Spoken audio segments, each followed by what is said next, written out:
Okay, so it's at the top of the hour, so we'll go ahead and whoever straggles in later will do so. So let's see here. Thank you, Anthony, for starting the note for starting the meeting. So welcome to the July W7 PRA meeting. I'm Paul Enzero VLR, chair of the board, and we'll start with some introductions. So top of the screen on my left, Hollywood Squares, is Mr. Mike. Howdy, everybody. I assume that's me, Mike. Um, yep, so W7RIS, about 10 miles north of Corvallis. Thank you, Mike. Thanks for participating and also in your educational outreach. Mr. Tom, good to see you at Field Day. Why don't you give a little introduction for those who haven't met you? Sure. Oh, Tom, KK7YZC. I live north of Corvallis, just past Lewisburg. okay, thanks, Tom. And we got Tom too.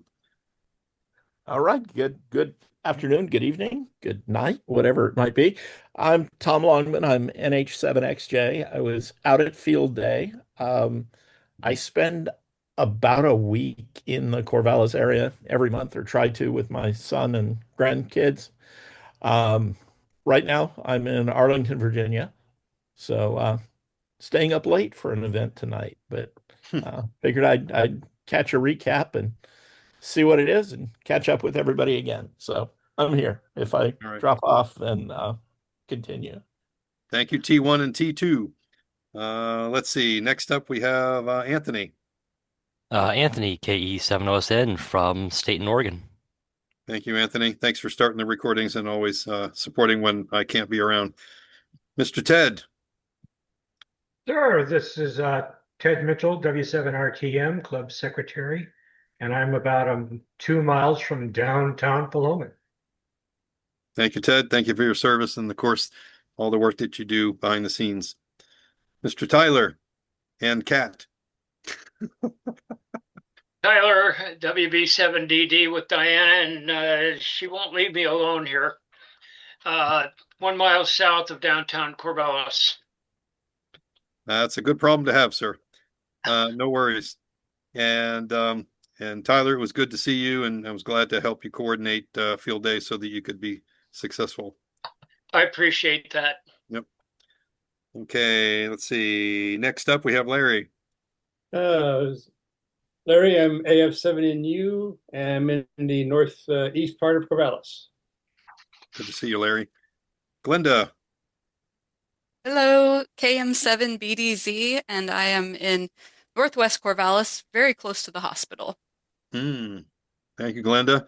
We'll have Glenda on and give a special report towards the end of the meeting. And let's see, Scott. Hello, everybody. KF7GGN here. I'm in sort of northwest Corvallis myself, and nice to see Tom. Enjoyed meeting him over at Field Day a couple weeks ago. So welcome to the meeting here, Tom. Anyway. Okay.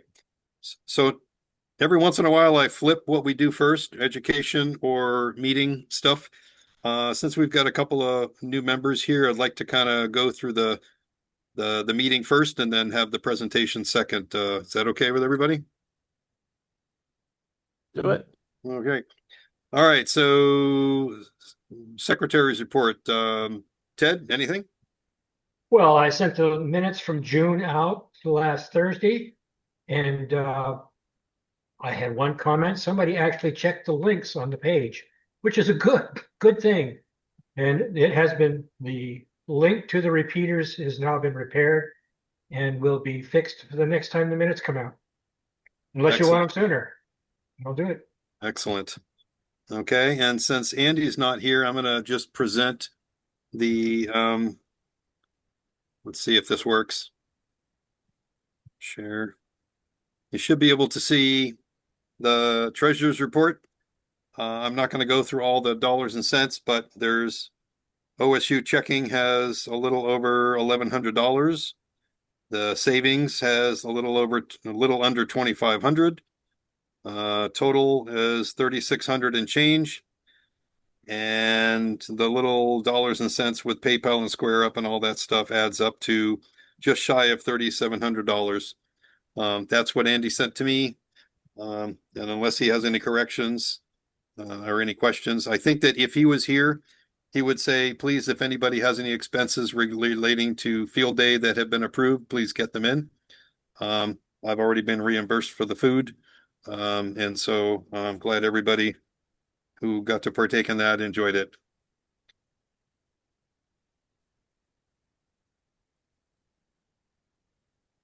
All right. Ron's not here for the website. At least I don't, did he jump in? Nope. So if Ron were here, he would say, if you have field day pictures or anything else, or even POTA pictures, hint, hint, Glenda, you can certainly share them, and we put them on a little menu on the side of the website where we'll put the year and then the event, and you can go back and look at them. So if you feel like sending select pictures to Ron, I know you've sent a few out, so I'm very proud that you've done that. So I'm glad you're enjoying it. But if anybody has any other pictures they'd like to share back onto the website, please feel free to mail Ron, and I will put his email address in the chat window because it's not obvious. And let's see here. There it is. And okay, I wasn't ready for that, but here it is.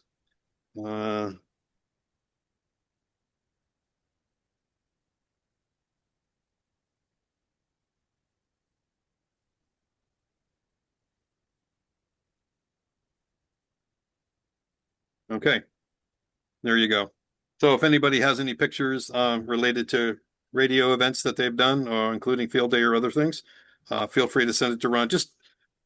You might want to just tell him what the picture is of, so that he's not trying to figure it out, so he can put it in the right folder. So thank you. Okay. To have a couple of other quick reports here. Let me get back to I'm operating on one screen tonight because I'm in air conditioning because it was just too blazing hot outside. Oh, okay. So the repeater report. So as you know, there's a Facebook group for W7PRA.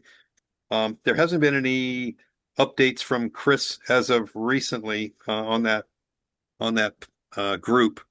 But he did tell me that Prospect Hill repeater in Salem is working, but it's not connected to the PRA system. There's been some access issues trying to get into the repeater site, and he's in the process of trying to work it out, which requires some sort of financial commitment to be able to do so. And so hence there's been a delay in getting up there to be able to reconnect it to the larger network. Any questions on that? So that's the Prospect Hill Salem site 14549, I believe. So if you are on that site and on that node, you may not be able to be heard by the other nodes in the network at this time. As soon as I have an update, I'll send it out. Or you can try it yourself. If you can be on one repeater and hear yourself on the Salem, then it's connected. But for now, I haven't heard any updates. Okay, so I missed last meeting, but I do want to thank Mike, who hosted last month's meeting. And was there a discussion about field day after that, or did we talk about field day afterwards? Or I saw some notes in there from Ted, but I wasn't sure if what that was about. So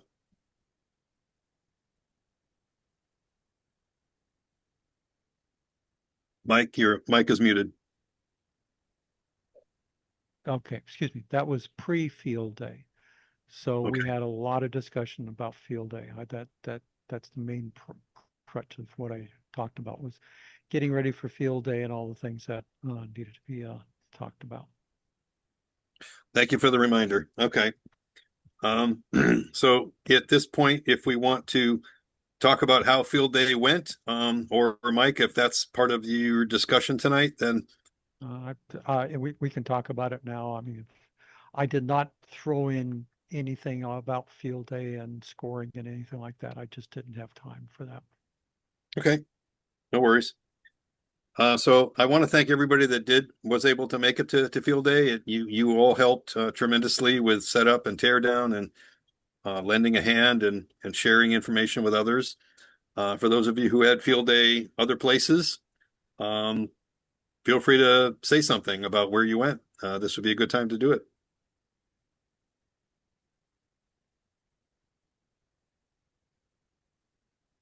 Actually, I thought it was a pretty good field day.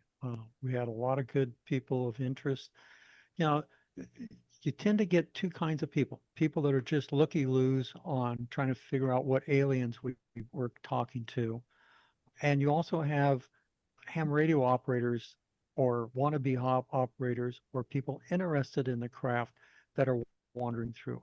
And I thought this year we had a good representation of either ham radio operators or wannabes or interested in what we were going on, what was going on here.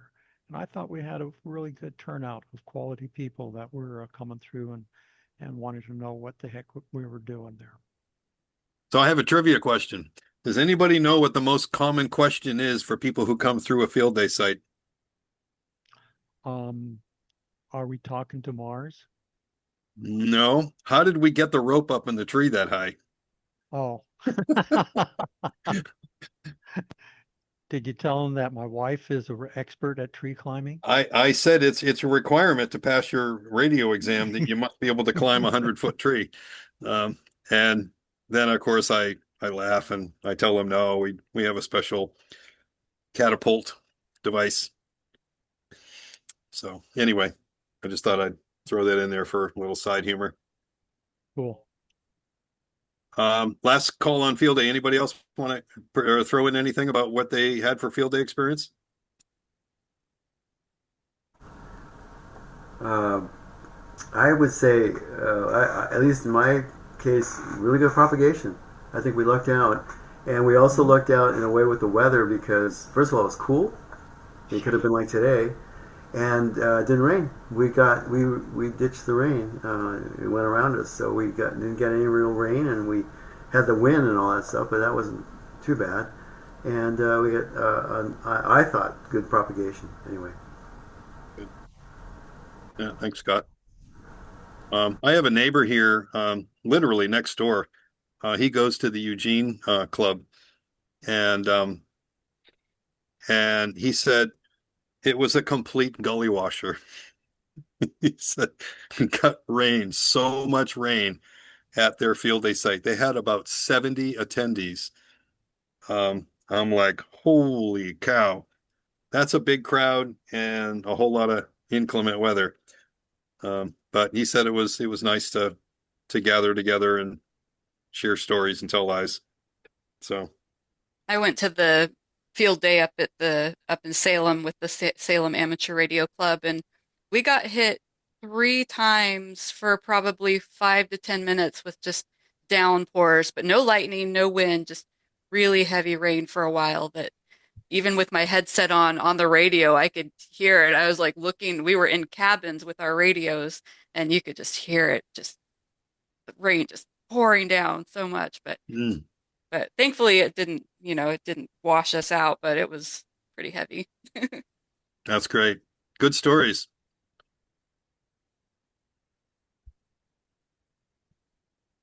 Okay. Enough about field day. And again, thanks to Mike, W7RAS, for spearheading this event and gathering the logs and sending out the email messages and all that stuff. I really appreciate your leadership in this regard, and especially the tools and toys that you bring to the party, like a beautiful tower and trailer and a triplexer that allows us to really reach out and touch someone.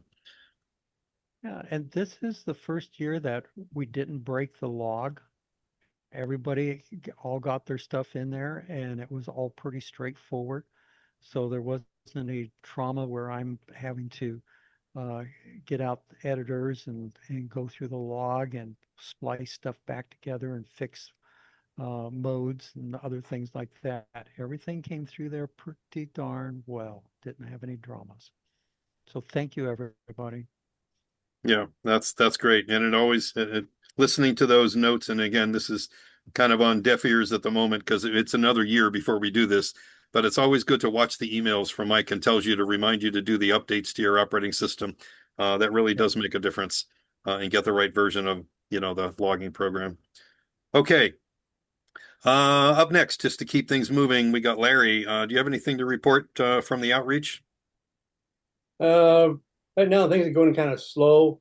We're still trying to get our little venture crew started. We're still lacking a member who isn't currently registered as a scout to do that. Trying to look into some activities we could do to just get the radio out there at Scouts. So we're looking, starting September is kind of when we start having camporees in different districts.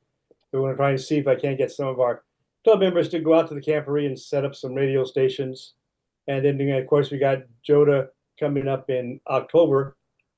And we'll probably have a station in Bend because they have a Cub Scout event that goes on. And it coincide with that. There we got a couple hundred Cub Scouts there that we can kind of show radio off to. In the past, I don't know if we'll set up any more events because when we set up these things, like they're standalone, not really associated with anything else going on in Scouts, get very little attendance. So I can promote it, and maybe I get one or two people will show up. So not sure if we'll be doing more that elsewhere or or how we're going to kind of work it out. But we're still working. We're kind of struggling a little bit. Okay, thanks, Larry. And as always, at least put the call out, and if there's any requirements to be able to support that. I know the scouts are real tight with making sure their kids are safe and all that. So I understand there's some issues or paperwork that sometimes needs to be done. Yeah. So please let us know, and then whoever's available, maybe we can lend a hand or something. All right, thank you, Larry. Glenda, you've got two topics. You pick the first one and the second one, and we'll go from there. Okay, well, first one will just be the one that's coming up most immediate. This Saturday, we have an informal lunch gathering. So July 25th at Common Fields at 12 o'clock. So if you'd like to chat and have food or drink or whatever, I'll be at Common Fields at 12 o'clock. I'll have my radio on the picnic table. I called ahead to Common Fields to see if we could get a spot for like maybe 15 to 20 people just sort of set aside. So I think they're going to work on that for us. And I think a shaded spot called the garden area. It has chairs and tables. So so wherever you see me there with my radio, that's where we'll be. So that's upcoming. So hope to see you there. And then next up, September 20th is going to be a Girl Scout sort of beginning of the year event. And they would like to have a Girl Scout ham radio club that gets going this year. So they want to have a ham radio component at this event. It will be at the library in one of the meeting rooms at the library. So I'm trying to figure out what I could do from this meeting room. There's tall windows, like there's lots of windows, but I won't be able to do any sort of probably HF sort of thing. But I'm thinking maybe my handheld radios could do some sort of, they talk maybe to a repeater and have operators talk back. I wanted to see what you all thought about what my options might be. I thought about Morse code bracelets where they use beads to make bracelets with their names on it in Morse code, sort of something like that. But that's cool. Some of them love art, and I thought it'd be fun to have some of them create art that I could do with slow scan. And so different ideas that they will make a really cool picture in like 5 to 10 minutes that I could then scan, and they can hear the radio code of what that would sound like.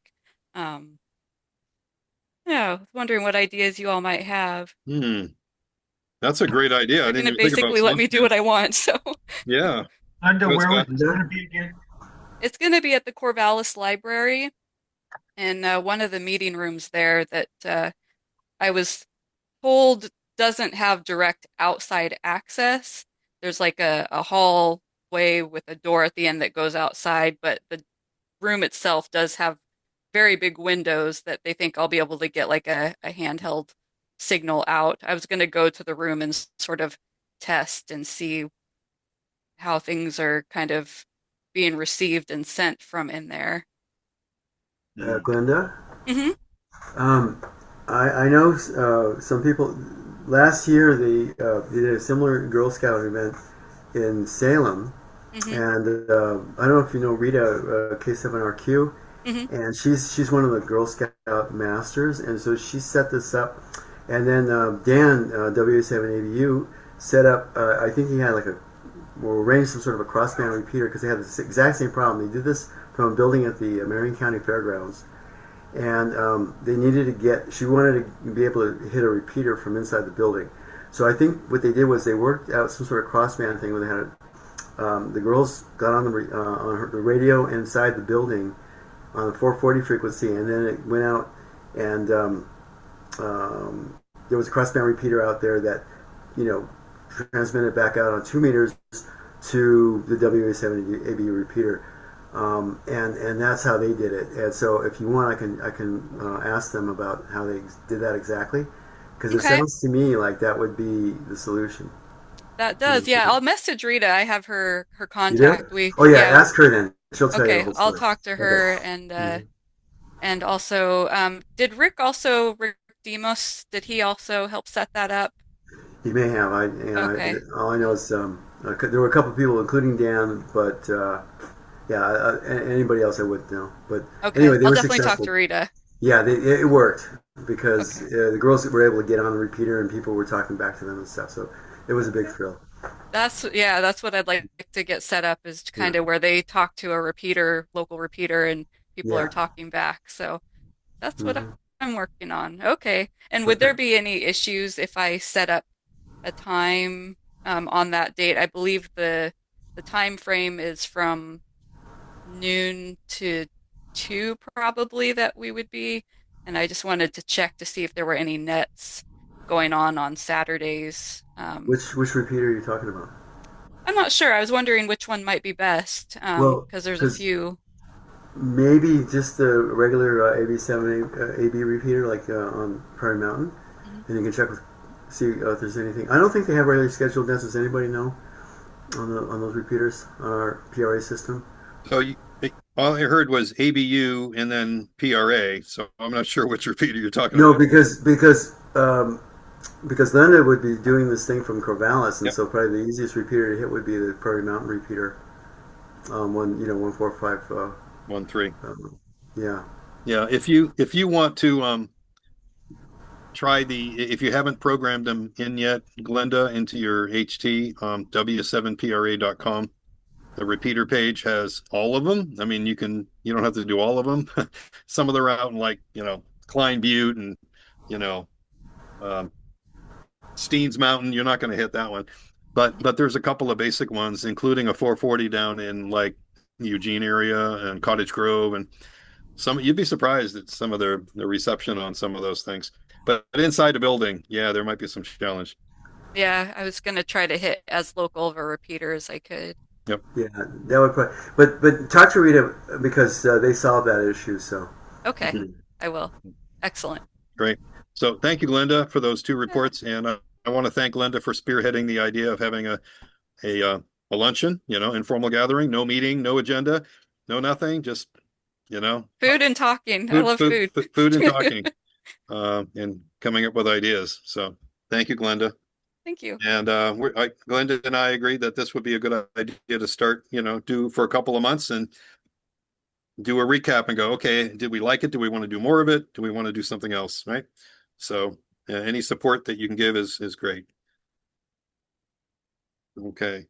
Last topic I have is informally, I'm just sort of announcing that somewhere in the late September time frame. I did talk to Ron, AE4JL. He said he would be able to do something with a picnic and POTA, but not much before the end of September. So keep that in mind. That's our next event. It's kind of a fun one. It's more food than field day, more food than field day, not more food, but just, it's predominant, eating and having a burger or something, as opposed to radios. But Bring your setup and set up in the park. You can operate as your own call sign or do whatever you want. The idea is to, just do picnic in POTA. So, no location has been determined yet. We've been out to Sarah Helmick a number of times, but we're open to other ideas too. So stay tuned. Okay. I ripped through this agenda pretty quickly, even though we covered a lot. Any new business? Anybody have any new topics or anything old business that we may have not discussed that we should have, and ye old chair of the board forgot about it? Not business, but a something coming up here. So I was contacted by Ken Kurth, part of the OEM radio group up there, and he was helping coordinate the Swaptoberfest. So a number of years ago, for a long time, the Rhodes Club out of Dallas ran the VE session at Swaptoberfest. They kind of disbanded their VE team, and then the Yamhill Aries took over the VE session there. They have shut down their VE team, at least for now. So he's like, "Hey, do you know anybody that has a VE team that might be able to run a session?" And I'm like, "Well, it just so happens that I know some VEs." So it sounds like I'm waiting to hear back on some details for logistics, but it sounds like the VE team I've got with Benton County Aries will be taking over the Swaptoberfest VE session. And along those lines, Benton County Aries, we have recently put in for an ARDC grant. Haven't heard back yet, but it's only been a couple weeks.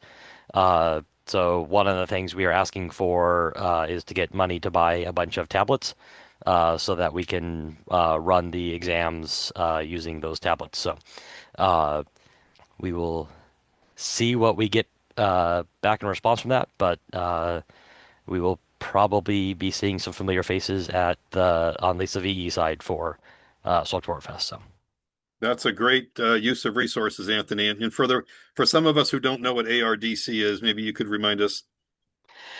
yeah, so ARDC is the Amateur Radio Digital like communications. It is a organization that promotes digital amateur radio applications. And for a little history, back in the very, very early days of the internet, when they were assigning IP addresses and IP ranges to different organizations, Ham Radio asked somebody on behalf of Ham Radio asked for an allocation of IP addresses, and they were given a Class A block, which for those that aren't aware, that the current techies would call it a /8. So basically, it was the IP addresses in the range starting from 44.0.0.0 through 44.255.255.255, which is somewhere on the order of 17 million, 16 million something IP addresses. In the mid 20 aughts or so, IP addresses started getting pretty scarce and actually fairly valuable. So the ARDC, which would have been tasked with managing those, they auctioned off a quarter of those IP addresses and raised a lot of money, millions and millions and millions of dollars, and they've been sitting on that. And so starting around 2020, I believe, 2019, 2020, they started issuing grants to nonprofits that compile compelling applications for technology, particularly technology in amateur radio, with a focus on promoting promoting amateur radio in general, education, open source education, and an R&D for open source digital radio topics. And so they are looking to give out the number is somewhere 3.7 million dollars for 2026. And so they've got kind of a rolling grant application window. So it's February 1st, April 1st, July 1st, though this year was extended to July 6th because of the holiday. And then September 1st, and they also do a scholarship application. And so a number of organizations have put in for grants. A good example, the Valley Radio Club and the Eugene U of O Radio Club have put in for grants. So like the Science Center in Eugene has a really fancy, pretty state-of-the-art ham radio station in the Science Center, and that was funded by the ARDC. So they award grants from a few $100s up to hundreds of thousands. So it is a pretty worthwhile organization, and if you make a compelling case for how you can spend the money to further amateur radio, they've got quite a bit of money to give out. They just have to, they do say that about a third of the grants that are applied for are granted, and I'm not sure how many of those are granted. How many of those that aren't granted are done so just because they don't get all the information filled in, and don't make make a case at all. So we're hopeful that will come back and get a chunk of change to do that. And we got a couple other projects we're looking to fund at the same time. So we'll see what comes out. Excellent. Thank you, Anthony, for that education, and good luck on getting the application. I'm sorry, getting your grant funded. That's a real feather in the cap if it happens. Yeah, and again, I'll Glenda and Larry with your organizations, with your scouts. When you get to that point, I do highly recommend putting in applications. It's for what it is. That's a relatively painless application to fill out, and it's very easy to put in things for make a list of very big ticket items, and the worst thing they can do is say no. So Excellent. Good stuff. Okay. Any other items of interest? And otherwise we'll go. So let me do one thing at a time. Any other items of interest, past or present or future?